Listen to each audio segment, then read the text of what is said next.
Lorsqu'ils regardent les toits de la ville, il y a comme l'idée d'une perte d'énergie, de champs possibles à offrir pour le développement de l'énergie solaire.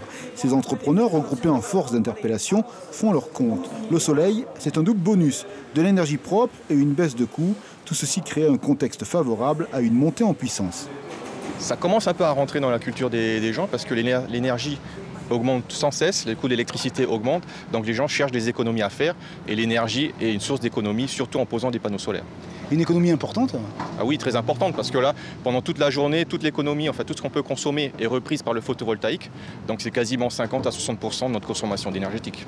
Organiser la filière, c'est un parchemin dont ces pionniers connaissent les moindres recoins, entre l'envie d'entreprendre et la mécanique administrative de rythme.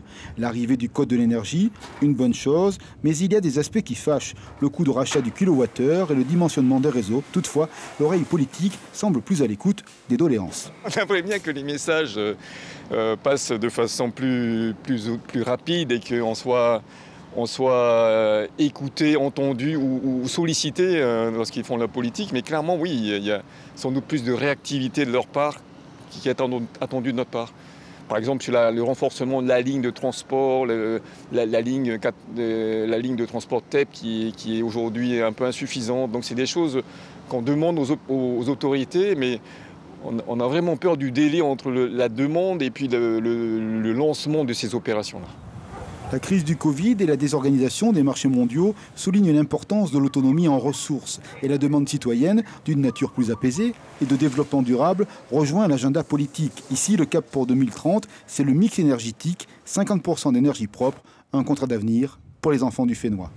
Finalement, il y a du potentiel, énormément de potentiel, il y a un gros besoin et donc il faut vraiment retoiletter et voir comment le solaire peut s'intégrer d'une manière beaucoup plus grande dans tout l'espace aujourd'hui des besoins.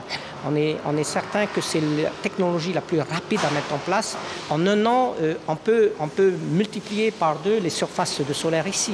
Ainsi, sur les toits de la ville, il y a des surfaces qui attendent pour éclairer le futur. Les entrepreneurs veulent prendre de la hauteur dans cette campagne. L'information en continu sur Polynésie la première, Internet et réseaux sociaux.